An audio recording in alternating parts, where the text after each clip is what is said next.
El alcalde más querido de la ciudad desviaba fondos de programas para niños hacia cuentas de su familia. Cuando publiqué la primera nota me demandaron con los mejores abogados del país, pero no sabían que llevaba 18 meses construyendo un expediente con fuentes en 4 dependencias y copias en 3 lugares.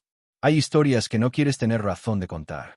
No porque tengas miedo de contarlas, aunque el miedo existe y es real y sería deshonesto negarlo, sino porque mientras las investigas hay una parte de ti que espera encontrar la explicación inocente, el error administrativo, la coincidencia que lo resuelve todo y te permite concluir que las personas en las que la ciudad confía son dignas de esa confianza. Investigué durante 18 meses con esa esperanza. Y durante 18 meses los datos siguieron diciéndome lo mismo. No había explicación inocente. Solo había un sistema construido con paciencia y precisión para robarles a los niños más vulnerables de la ciudad los recursos que el Estado había decidido destinarles. Y yo tenía la obligación de contarlo. Me llamo Sofía. Tengo 32 años. Soy periodista de investigación con especialización en finanzas públicas y rendición de cuentas gubernamental. Trabajo de manera independiente para 3 medios digitales de alcance nacional y llevo 8 años en esta especialidad, que es la que menos glamour tiene en el periodismo y la que más importa cuando funciona bien. El periodismo de investigación financiera es lento, técnico y frecuentemente invisible hasta el momento en que no lo es. Requiere construir fuentes durante meses antes de tener información utilizable. Requiere entender estados de cuenta gubernamentales y contratos públicos y estructuras de licitación de la misma manera en que un médico entiende una radiografía, no como documentos sino como historias que hay que saber leer. Esas habilidades, construidas durante 8 años, fueron las que me permitieron ver lo que nadie más había visto. O lo que nadie más había querido ver. El alcalde se llama Rodrigo Salinas. Tiene 51 años. Es el político más popular de la ciudad según todas las encuestas de los últimos 4 años, y tiene una imagen pública que ha sido construida con una coherencia y una dedicación que en retrospectiva, cuando entiendes lo que hay detrás, resulta casi admirable en su cinismo. Su marca personal es la infancia. Programas de alimentación escolar. Centros comunitarios para adolescentes en riesgo. Becas para estudiantes de bajos recursos. Cada inauguración documentada en sus redes sociales con fotografías de niños sonriendo y discursos sobre el futuro y la responsabilidad de quienes tienen el poder de cambiar vidas. Era la imagen perfecta. Y era, lo descubrí, la cobertura perfecta. La primera señal llegó de una fuente que contactó al medio donde publico más frecuentemente. Era una persona que trabajaba en la Dirección de Desarrollo Social del municipio, que pidió anonimato completo y que en la primera reunión me dijo únicamente que había cosas en los contratos del programa de alimentación escolar que no cuadraban y que ella no sabía con quién más hablar.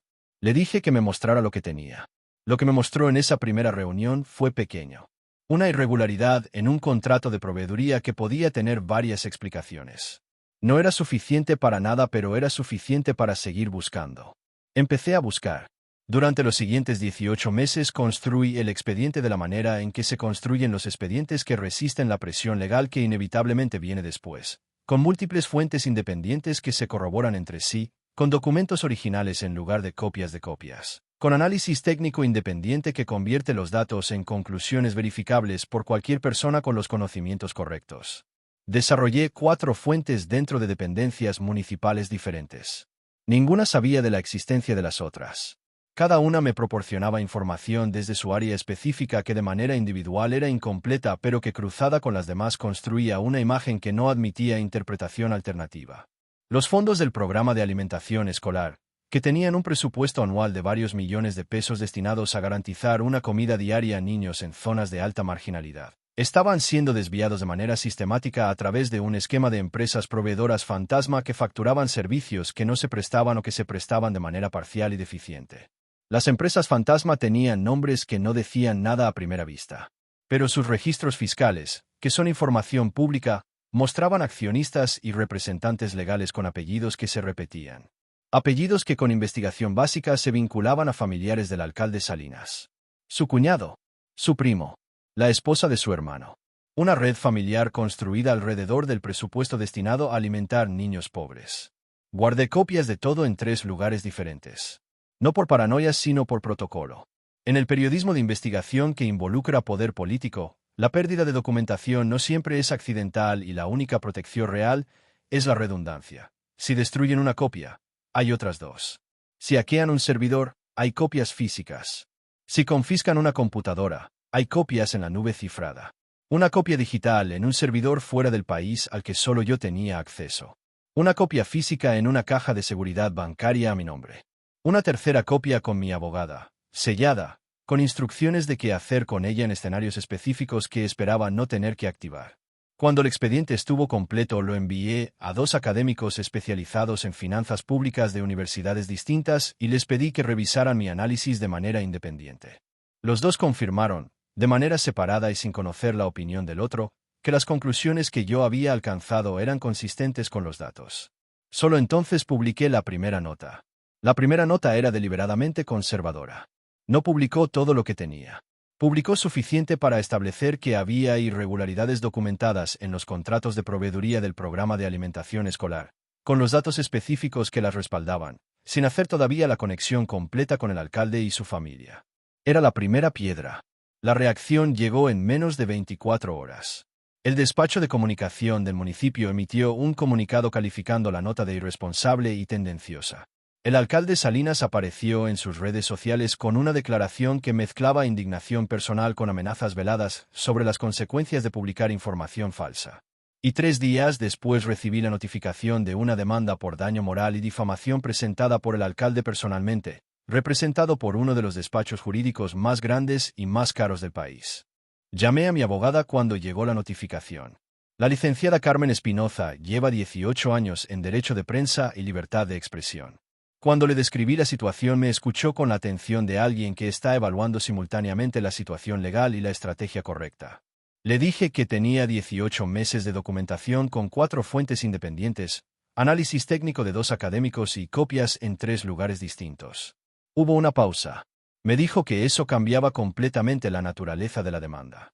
Que una demanda por difamación contra una periodista que puede demostrar que lo que publicó es verdad, no es una demanda de difamación. Es una demanda que en términos legales se llama SLAP, Strategic Lawsuit Against Public Participation, que es el nombre técnico para las acciones legales diseñadas no para ganar en juicio sino para intimidar y agotar económicamente a quien denuncia. Me dijo que teníamos que responder de 2 maneras simultáneas. La primera era la defensa legal en el proceso de demanda, que con la documentación que yo tenía era sólida. La segunda era continuar publicando, porque silenciar la investigación era exactamente lo que la demanda buscaba y ceder a eso sería el peor resultado posible. Le dije que ya estaba escribiendo la segunda nota. La segunda nota publicó la conexión completa. Los nombres de las empresas fantasma. Los registros fiscales con los nombres de los familiares del alcalde. El análisis financiero que mostraba el flujo del dinero desde el presupuesto municipal hasta esas empresas. Los testimonios de fuentes verificadas en 4 dependencias que describían cómo funcionaba el esquema desde adentro. Y algo más que había guardado para este momento. Documentos internos que mostraban que el propio equipo del alcalde había sido alertado internamente sobre las irregularidades 18 meses antes y había decidido no investigarlas. El encubrimiento estaba documentado. Lo que siguió fue un periodo de 6 semanas que fue simultáneamente el más difícil y el más importante de mi carrera. La demanda por difamación avanzó hacia su primera audiencia con la maquinaria legal del despacho del alcalde funcionando a plena capacidad. Hubo intentos de identificar mis fuentes a través del proceso legal que mi abogada bloqueó invocando los principios de protección de fuentes periodísticas reconocidos en la legislación aplicable.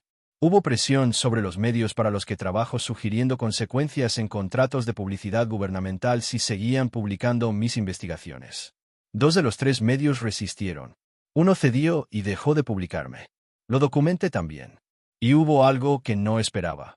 Otros periodistas que habían intentado investigar al alcalde Salinas en el pasado y habían encontrado paredes empezaron a contactarme con información que habían guardado sin saber cómo usarla. Información que en algunos casos añadía dimensiones al esquema que yo no había encontrado. El expediente creció. La Fiscalía Anticorrupción abrió una investigación formal basada en la documentación que mi abogada presentó formalmente como denuncia 6 semanas después de la primera publicación.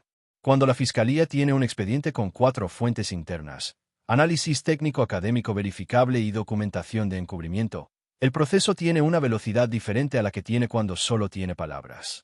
Las medidas cautelares llegaron antes de que el proceso de demanda por difamación tuviera su segunda audiencia. Congelamiento de cuentas de las empresas fantasma identificadas, prohibición de salida del país para varios de los familiares del alcalde vinculados al esquema, y apertura de una auditoría externa al presupuesto completo de los programas sociales del municipio. El alcalde Salinas pidió licencia de su cargo 3 días después de que las medidas cautelares se hicieran públicas.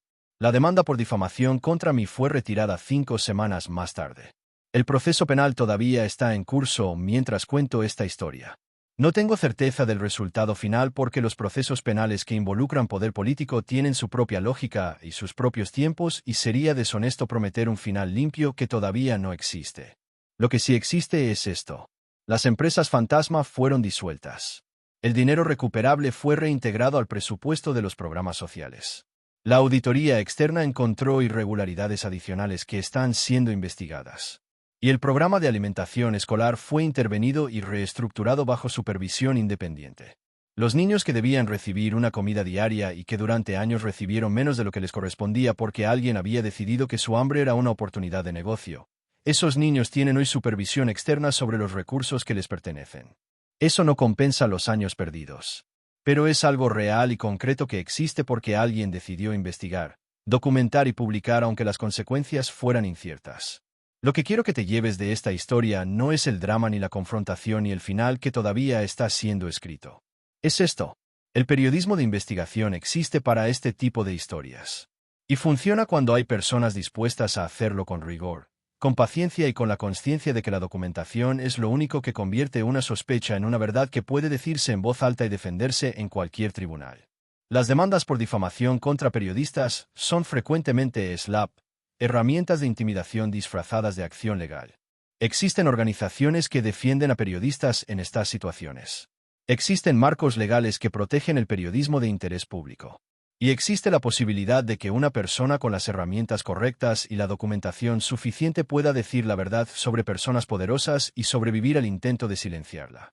Esa posibilidad vale la pena defender. Siempre vale la pena. Si esta historia te sacudió, comenta. ¿Crees que el periodismo de investigación sigue siendo necesario? Dale like si crees que los fondos para niños merecen protección real. Suscríbete para más historias reales. Comparte con alguien que necesite saber que hay personas que investigan el poder aunque tenga consecuencias. Consejo práctico. Si tienes información sobre corrupción en el sector público, existen mecanismos para reportarla de manera anónima ante fiscalías anticorrupción, organismos de transparencia y organizaciones periodísticas especializadas. Guarda la documentación que tengas en lugares seguros fuera de tu trabajo. Tu seguridad importa tanto como la información.